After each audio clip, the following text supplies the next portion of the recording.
త్రయంబకేశ్వర జ్యోతిర్లింగం ఇది మహారాష్ట్రలో నాసిక్లో ఉంది. అండ్ 12 జ్యోతిర్లింగాలలో ఇది 8వ జ్యోతిర్లింగం. ఇంత మంచి ప్లేస్కి మనం ఎలా వెళ్ళాలి అండ్ ఆ ప్లేస్ హిస్టరీ ఏంటి అనేది వీడియోలో డీటెయిల్గా చెప్పాను. వీడియో మొత్తం చూసేయండి.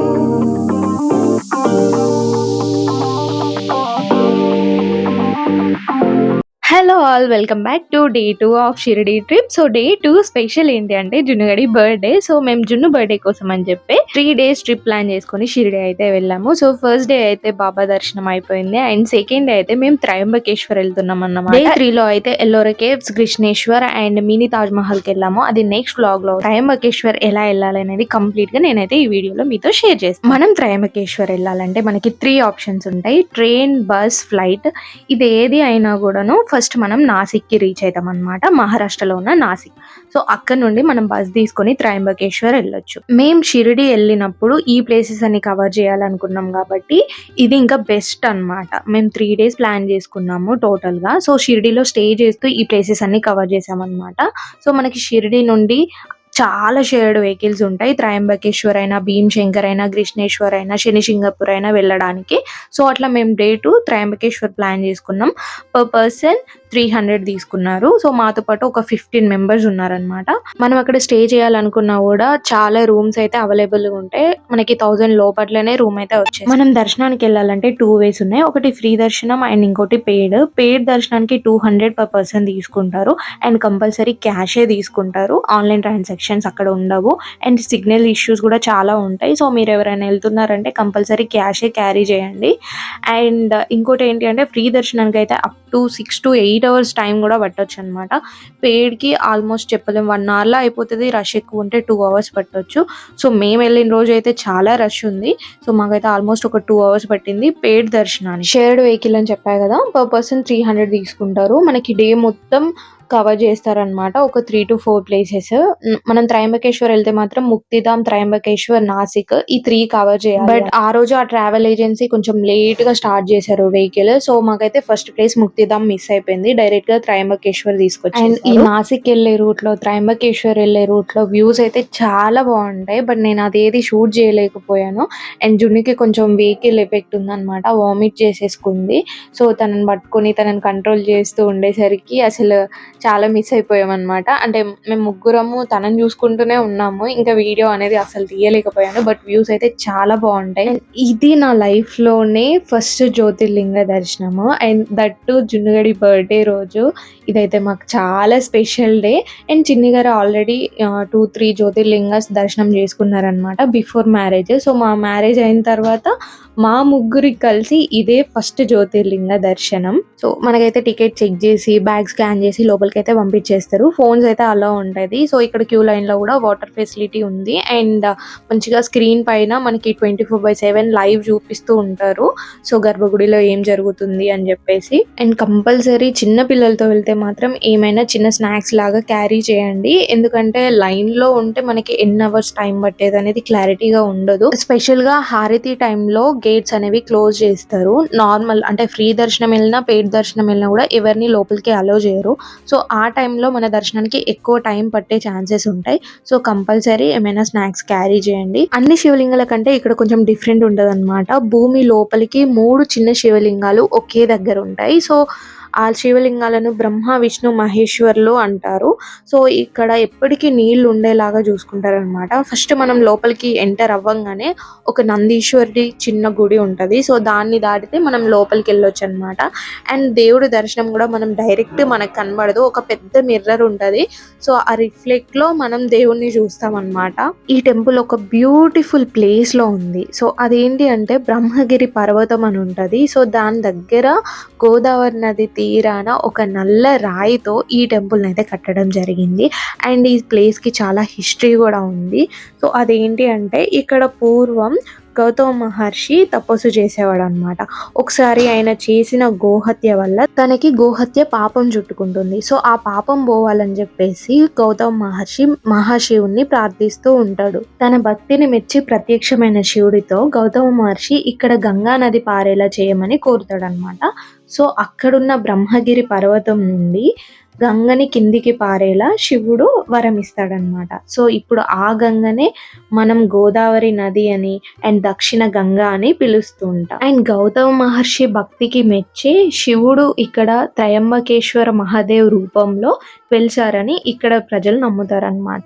బేసిక్ గా మనం ఫస్ట్ కుషావత్ అని ఒక ప్లేస్ ఉంటది, అక్కడికి వెళ్ళి అక్కడ స్నానాలు చేసుకొని సో ఇక్కడ దర్శనానికి రావాలన్నమాట. సో మాకున్న టైం తక్కువ కాబట్టి మేము డైరెక్ట్ దర్శనానికి వచ్చేసాం. సో ఈ ప్లేస్ లో ఏంటంటే మన పూర్వీకులకి పిండ ప్రదానం చేయడం, అలాగే ఎవరికైనా సర్పదోషాలు నాగదోషాలు ఉన్నా కూడా ఇక్కడికి వస్తే క్లియర్ అవుతది అని చెప్పేసి చాలా గట్టి నమ్మకం ఉంటది అనమాట ప్రజల్లో. సో చాలా పీపుల్ మెయిన్ గా త్రయంబకేశ్వర్ జ్యోతిర్లింగం దర్శనానికనే కాకుండా సర్పదోషాలకు గానీ పిండ ప్రదానాలు చేయడానికి గానీ ఇక్కడికి వస్తారనమాట. అండ్ ఇంకొక ప్లేస్ కూడా చూడొచ్చు మనం ఇక్కడికి వెళ్తే. మీకు టైం ఉంది, మీరు అక్కడే స్టే చేయాలి అనుకుంటున్నారన్నా కూడా బ్రహ్మగిరి పర్వతం పైకి కూడా మనం వెళ్ళొచ్చు అనమాట. సో ఆ కింది వరకు ఆటోస్ అనేవి అవైలబుల్ ఉంటాయి. అక్కడ నుండి ఒక 4 to 5 కిలోమీటర్స్ వరకు ట్రెక్ చేయాలి. సో పైనకి వెళ్తే కొన్ని టెంపుల్స్ అండ్ మనకి గంగా నది ఎక్కడ నుండి స్టార్ట్ అయింది అనే ప్లేస్ కూడా ఉంటదన్నమాట. సో అవన్నీ కూడా దర్శించుకోవచ్చు. బట్ మాకు అంత టైం లేదు, దట్టు పాపని తీసుకొని అంత ట్రెక్ చేయలేమని చెప్పేసి మేమైతే వెళ్ళలేదు. ఫైనల్లీ మా పాప బర్త్డే రోజు ఆ శివయ్య దర్శనం చేసుకొని that one of the Jyotirlinga. So చాలా హ్యాపీగా మేమైతే మేము రిటర్న్ లో మళ్ళీ నాసిక్ కి వచ్చామన్నమాట. ఇది మహారాష్ట్రలో ఉన్న ఇంకొక ఫేమస్ ప్లేస్. దీనికైతే చాలా హిస్టరీ ఉందన్నమాట. సో ఫస్ట్ మనం వచ్చిన వెహికల్ ని ఇక్కడ తిరగడానికి అలో చేయరు. మనం అక్కడ నుండి మళ్ళీ సపరేట్ ఆటోస్ తీసుకోవాలన్నమాట. పర్ పర్సన్ 100 అయితే తీసుకుంటారు. సో అక్కడ ఉన్న ఫేమస్ టెంపుల్స్ ప్లేసెస్ అన్ని కూడా మనకి చూపిస్తారన్నమాట. నాసిక్ కి కొన్ని వేల సంవత్సరాల చరిత్ర ఉంది. ఫస్ట్ రామాయణంలో రాముడు సీత లక్ష్మణుడు వనవాసానికి వచ్చినప్పుడు ఇక్కడే ఉన్నారు అనేది స్థల పురాణం అన్నమాట. అండ్ శూర్పణఖ ముక్కు కూడా లక్ష్మణుడు ఇక్కడే కట్ చేశారు. అందుకే నాసిక అంటే ముక్కు అని అర్థం అన్నమాట. సో ఆ ప్లేస్ కి నాసిక్ అనే పేరు వచ్చింది అని అంటారు. అండ్ గోదావరి నది ఉంటది ఇక్కడ. సో అది త్రయంబకేశ్వర్ లో ఉద్భవించి నాసిక్ మీదుగా ప్రవహిస్తుంది అని చెప్పేసి అదొకటి ఉందన్నమాట. అండ్ నాసిక్ లోని రామకుండ వద్ద కుంభమేళ ప్రతి 12 years కి ఒకసారి జరుగుద్ది. అండ్ ఇది దేశంలోనే చాలా ఫేమస్ అయిన ప్లేస్ అన్నమాట. కుంభమేళా సమయంలో కొన్ని లక్షల మంది ప్రజలు ఇక్కడికైతే వస్తారంట. సో మనం వెళ్ళగానే ఆటో మాట్లాడేసుకొని ఇంకా ఒక్కొక్క ప్లేసెస్ కి వెళ్ళడం ఉంటది. చాలా వరకు మనకి రాముడు సీత లక్ష్మణుడు హనుమాన్ వీళ్ళ టెంపుల్సే కనిపిస్తాయి. నెక్స్ట్ వచ్చేసి కృష్ణుడి టెంపుల్స్. మనకి ఇక్కడ టెంపుల్స్ అనేవి కూడా అది కంప్లీట్ గా ఆర్కిటెక్చర్ అనేది డిఫరెంట్ గా ఉంటది. చిన్న ఇల్లులానే ఉంటది, బట్ అది టెంపుల్ అన్నమాట. చాలా యూనిక్ ఉంటది. ఒక యూనిక్ ఎక్స్పీరియన్స్ అయితే అవుతాము మనం నాసిక్ వెళ్ళినప్పుడు. అక్కడ కన్స్ట్రక్షన్స్ కూడా చాలా డిఫరెంట్ గా ఉంటాయి అన్నమాట. అండ్ అక్కడ విగ్రహాలు కూడా ఎక్కువ పాలరాయితో చేసిన విగ్రహాలు ఉంటాయి అన్నమాట. కొన్ని టెంపుల్స్ అయితే అవి కట్టడం కూడా కంప్లీట్ గా పాలరాయితోనే కట్టి ఉన్నాయి. ఆల్మోస్ట్ అక్కడ మనం 20 టెంపుల్స్ వరకు చూస్తాము. అన్ని చిన్న చిన్న గుడులు, చిన్న చిన్న సందులలో నుండి వెళ్ళాల్సి కూడా ఉంటది అనమాట. సో అంత బాగుంటాయి, అంత చిన్నగా ఉంటాయి అన్నమాట గుడులు కూడా. సో అవన్నీ మేము తిరిగేసాము. మనం ఇక్కడ ఆటో కూడా స్కిప్ చేస్తే కొంచెం వాకబుల్ డిస్టెన్స్ లో కూడా కొన్ని మెయిన్ టెంపుల్స్ ఉంటవి. అది పంచవటి ఉంటది, ఇంకోటి కాలారాం టెంపుల్ ఉంటది, ఇంకొక శివుడు టెంపుల్ ఉంటది, అండ్ గంగా నది. ఇవన్నీ కూడా మనం వాకబుల్ డిస్టెన్స్ లో కవర్ చేసేయచ్చు. సో ఎలాగో వెళ్ళినాం కదా అన్ని చూసేస్తే అయిపోతుంది అన్నట్టు మేమైతే ఈ టెంపుల్స్ అన్ని కూడా కవర్ చేసాం అనమాట. అండ్ రీసెంట్ గానే ఇక్కడ ఒక పెద్ద రాముని స్టాచ్యూ కూడా పెట్టారంట. ఈ స్టాచ్యూ అయితే సూపర్బ్ ఉంది అసలు. ఈవినింగ్ టైంలో లైటింగ్స్ తో వాటర్ ఫౌంటైన్లతో చాలా బాగా అనిపించింది ఇక్కడ కూడా. అండ్ ఇంకా బ్యాక్ టు గంగా నది అన్నమాట. ఇక్కడికైతే వచ్చేసాం. ఈ ప్లేస్ అయితే చాలా బాగుంది. అండ్ ఆఫ్టర్ 6 ఇక్కడ కూడా గంగా హారతి ఇస్తారంట.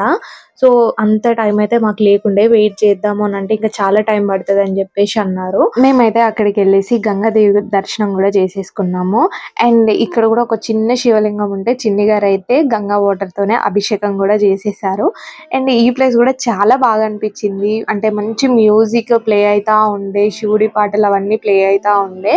సో అవన్నీ చాలా బాగా అనిపించింది అనమాట ఈ ప్లేస్ కూడా. సో అక్కడ ఉన్న వాళ్ళంతా గంగా హారతి కోసమే వెయిట్ చేస్తారు. అన్ఫార్చునేట్లీ మాకు టైం లేక మేమైతే రిటర్న్ అయ్యాం అనమాట. సో ఈ ముందే మనకు ఒక అర్ధనారీశ్వర టెంపుల్ ఉంది. సో ఇది కూడా చాలా బాగుంది. ఇంకా మేమైతే రిటర్న్ అయ్యి మెయిన్ సర్కిల్ దగ్గరికి వచ్చేసాం అనమాట. అండ్ ఇక్కడ ఒక శివ టెంపుల్ ఉంటది. నాకు ఆ వీడియో క్లిప్ మిస్ అయింది. అదైతే మన మన దేశంలోనే నంది లేకుండా ఉన్న ఏకైక శివలింగం అంట. సో నాకు ఆ వీడియో క్లిప్స్ కూడా మిస్ అయినవి, నాకు ఆ టెంపుల్ నేమ్ కూడా గుర్తుకు రావట్లేదు. సో మేము ఇంకా ఆటో దిగేసి బై వాక్ పంచవటి దగ్గరికి అయితే వచ్చేసాం అనమాట. పంచవటి అంటే ఒక 5 పెద్ద ట్రీస్ ఒకే దగ్గర ఉంటవి. సో అక్కడ కూడా చిన్న చిన్న గుహల్లాగా జస్ట్ 1 పర్సన్ వెళ్ళే అంత స్పేసే ఉంటదంట. సో అందులో మళ్ళీ సేమ్ దేవుళ్ళు విగ్రహాలు అవన్నీ ఉంటవి.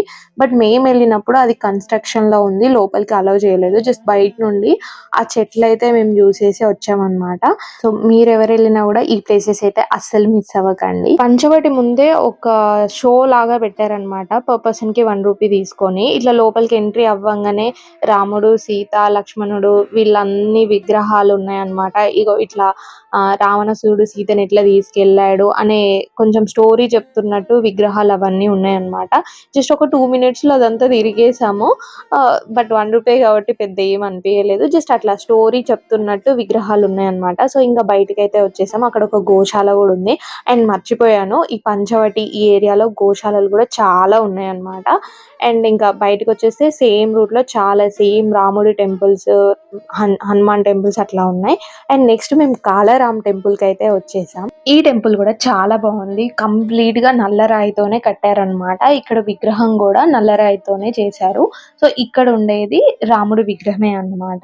సో అందుకని చెప్పేసి ఇక్కడ నల్ల రాముడు టెంపుల్ అని కూడా అంటారు దీన్ని. సో టెంపుల్ అయితే చాలా బాగుంది. నైట్ టైమ్ లో వెళ్ళాం కాబట్టి కంప్లీట్ గా లైటింగ్ తో ఒక యూనిక్ ఎక్స్పీరియన్స్ అయితే వచ్చింది. అంతసేపు నాసిక్ అంతా తిరిగి ఉన్న శ్రమ అంతా ఇక్కడ ఈ టెంపుల్ చూడగానే నేనైతే మర్చిపోయాను. అంత బాగుందన్నమాట. సో లోపలికి వెళ్తే కూడా కంప్లీట్ గా బ్లాక్ స్టోన్, దానికి గోల్డ్ లైటింగ్, దేవుడు కూడా మంచి బ్లాక్ కలర్ స్టోన్ తో చేశారనమాట. చాలా బాగుంది, నాకైతే సూపర్ గా నచ్చింది అనమాట ఈ టెంపుల్. సో ఇంకా స్వామివారి దర్శనం చేసుకొని అయితే బయటకు వచ్చేసి జున్నుగని కొన్ని ఫొటోస్ తీసాము. అంత బాగుంది ఆ ప్లేస్. సో జున్నుగని కూడా ఆ డే మొత్తం అసలు ఫొటోస్ ఏ తీయలేదు, వాడు తిరుగుతూనే ఉన్నాడు. సో ఇట్ లాస్ట్ హ్యాపీగా సేఫ్ గా జర్నీ అయితే కంప్లీట్ చేసుకొని మేము మళ్ళీ షిరిడి రీచ్ అయ్యాము. సో అక్కడ ఒక తెలుగు వాళ్ళ సత్రం ఉంటదన్నమాట, అన్నదాన సత్రము. అక్కడైతే మేము డిన్నర్ చేసాము. అండ్ అక్కడే మనం ఫుడ్ కి మనీ కూడా డొనేట్ చేయొచ్చు. సో వీళ్ళిద్దరి బర్త్డే స్పెషల్ గా మా తమ్ముడు అయితే అక్కడ మనీ డొనేట్ చేశాడు ఫుడ్ కి. అండ్ ఆ వీడియోస్ క్లిప్స్ అన్ని కూడా మిస్ అయ్యాయి అనమాట. నేను గూగుల్లో సర్చ్ చేసి ఆ డీటెయిల్స్ అయితే నేను స్క్రీన్ మీద ఇస్తాను. అండ్ ఇంకా మాకే ఒక 20 మెంబర్స్ వర్కర్స్ ఉంటారు. సో వాళ్ళందరికీ అయితే ఆ రోజు మేము ఫుడ్ పెట్టించాము. సో ఈ విషయంలో అయితే నేను చాలా హ్యాపీ.